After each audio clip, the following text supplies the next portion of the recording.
नमस्कार। अगर विदेश से एमबीबीएस करने का प्लान बन रहा है तो आज की बातचीत बहुत ध्यान से सुनिएगा। हम एक ऐसे नियम की बात करने वाले हैं जो ये तय कर सकता है कि डॉक्टर बनने का सपना पूरा होगा या फिर अधूरा ही रह जाएगा।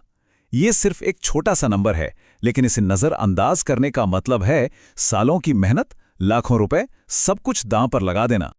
और देखिए, ये सिर्फ कोई चेतावनी नहीं है, ये उन सैकड़ों स्टूडेंट्स की हकीकत है जो हर साल जानकारी की कमी के चलते गलत फैसला ले लेते हैं।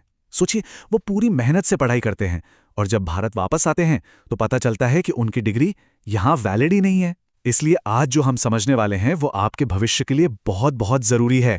तो ये है वो मैजिक नंबर जो आपके पूरे मेडिकल करियर की नींव है, 54। जी हाँ, 54। विदेश से डॉक्टर बनने के इस पूरे सफर में यकीन मानिए इससे जरूरी और कोई नंबर नहीं है। इसे अच्छी तरह से समझना ही होगा क्योंकि आपकी डिग्री की वैलिडिटी इसी एक नंबर पर टिकी है। तो सवाल उठता है कि भाई अगर इस नियम को अनदेखा कर दिया तो आखिर होगा क्या? देखिए, नतीजे बहुत गंभीर हो सकते हैं। समय बर्बाद, पैसा बर्बाद और हाथ में एक ऐसी डिग्री जो भारत में प्रैक्टिस करने के किसी काम की नहीं। तो चलिए इस नियम की गहराई में चलते हैं और समझते हैं कि ये आखिर है क्या और इसे बनाया ही क्यों गया। सबसे पहले तो ये जानना जरूरी है कि ये सारे नियम बनाता कौन है। तो ये है नेशनल मेडिकल कमीशन, जिसे हम शॉर्ट में एनएमसी कहते हैं। समझिए कि ये भारत में मेडिकल एजुकेशन और प्रैक्टिस की सबसे बड़ी, सबसे पावरफुल बॉडी है। अगर भारत में डॉक्टर बनकर प्रैक्टिस करनी है तो एनएमसी की मंजूरी सबसे जरूरी है, फिर चाहे आपने दुनिया की किसी भी टॉप यूनिवर्सिटी से ही क्यों न पढ़ाई की हो। तो ये 54 महीने का नियम है क्या? असल में ये बहुत सीधा और साफ है। एनएमसी कहती है कि आपकी विदेशी एमबीबीएस डिग्री की जो मेन पढ़ाई है, ध्यान दीजिएगा, इंटर्नशिप को छोड़कर वो कम से कम 54 महीने की होनी ही चाहिए, यानी पूरे 4.5 साल। इस नियम को बनाने का मकसद भी बिल्कुल साफ था, उन शॉर्टकट कोर्सेज पर रोक लगाना जो स्टूडेंट्स को जल्दी डिग्री तो दे देते थे पर वो इंडिया के स्टैंडर्ड्स पर खरे नहीं उतरते थे। लेकिन असली कंफ्यूजन अब शुरू होता है। इन 54 महीनों में क्या गिना जाएगा और क्या नहीं? असल में यहीं पर सबसे ज्यादा गलतफहमी होती है और कई बार एजेंट्स इसी कंफ्यूजन का फायदा उठा लेते हैं। तो चलिए आज इस उलझन को हमेशा के लिए सुलझा देते हैं। जरा यहां बहुत ध्यान से देखिए, 54 महीनों में क्या क्या शामिल है। आपकी क्लासरूम टीचिंग, जिसमें आप थियरी पढ़ते हैं, वो काउंट होगी। हॉस्पिटल में जो आपकी प्रैक्टिकल ट्रेनिंग होती है, क्लिनिकल रोटेशंस होते हैं, वो भी काउंट होंगे। लेकिन क्या काउंट नहीं होगा?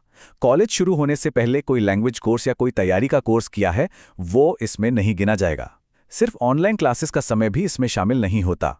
और सबसे सबसे ज़रूरी बात, आपकी पढ़ाई पूरी होने के बाद जो 1 साल की कंपलसरी इंटर्नशिप होती है, वो इन 54 महीनों का हिस्सा बिल्कुल नहीं है, वो इसके अलावा है। तो फिर किन चीज़ों से सावधान रहना है? देखिए, कोई भी यूनिवर्सिटी या एजेंट जो फास्ट ट्रैक एमबीबीएस या जल्दी डिग्री दिलाने का वादा करे, वो एक बहुत बड़ा रेड फ्लैग है। अगर कोई कोर्स इंटर्नशिप में लाकर भी 5.5 साल से कम का है तो वहां रुककर सवाल पूछना जरूरी है। हमेशा पता करें कि आपकी क्लिनिकल ट्रेनिंग किस हॉस्पिटल में होगी, कितने घंटे की होगी, और अगर इन सवालों का सीधा जवाब देने से कोई बचे तो समझ जाइए कि कुछ तो गड़बड़ है। अच्छा, अब ये देखते हैं कि ये नियम उन देशों पर कैसे लागू होते हैं जहां इंडियन स्टूडेंट्स सबसे ज्यादा एमबीबीएस करने जाते हैं। क्योंकि देखिए, हर देश का एजुकेशन सिस्टम अलग होता है ना? तो ये समझना बहुत जरूरी है कि कौन सा देश सेफ हो सकता है और कहां हमें ज्यादा अलर्ट रहने की जरूरत है। ये टेबल हमें एक काफी साफ तस्वीर देती है। जैसे रूस, चीन और जॉर्जिया में कोर्स अक्सर 6 साल का होता है, तो वहां 54 महीने यानी 4.5 साल की एकेडमिक पढ़ाई का नियम आसानी से पूरा हो जाता है। इसलिए वहां रिस्क आमतौर पर कम है। वहीं उज़्बेकिस्तान और कजाकिस्तान जैसे देशों में ये पूरी तरह यूनिवर्सिटी पर डिपेंड करता है। कुछ अच्छी हैं तो कुछ नहीं। अब फिलीपींस को देखिए, यहां BS+ MD मॉडल की वजह से डिग्री की असली ड्यूरेशन को लेकर काफी कंफ्यूजन हो सकता है, इसलिए यहां रिस्क ज्यादा माना जाता है। और हां, किर्गिस्तान या आर्मेनिया की कुछ यूनिवर्सिटीज जो 5 साल का कोर्स एडवर्टाइज करती हैं, वहां भी बहुत सावधान रहने की जरूरत है, क्योंकि असल पढ़ाई की अवधि उससे कम निकल सकती है। और यहीं पर आज की सबसे बड़ी सीख छुपी है। सिर्फ देश का नाम सुनकर फैसला नहीं लेना है। एक ही देश में अच्छी और बुरी दोनों तरह की यूनिवर्सिटीज मिल सकती हैं। आपकी सारी रिसर्च, आपकी पूरी पड़ताल उस एक खास यूनिवर्सिटी पे फोकस्ड होनी चाहिए जिसमें एडमिशन लेने का मन बनाया है। तो सवाल ये है कि इन सब से खुद को सुरक्षित कैसे रखें? इसका एक बहुत ही सीधा और असरदार तरीका है, एक 4 स्टेप की चेकलिस्ट। अगर इन 4 कदमों को ध्यान से फॉलो किया जाए तो एक सही और सुरक्षित फैसला लेना काफी आसान हो जाएगा। ये 4 कदम एक तरह से आपका सेफ्टी शील्ड हैं। नंबर 1, यूनिवर्सिटी से लिखित में ड्यूरेशन का प्रूफ मांगे।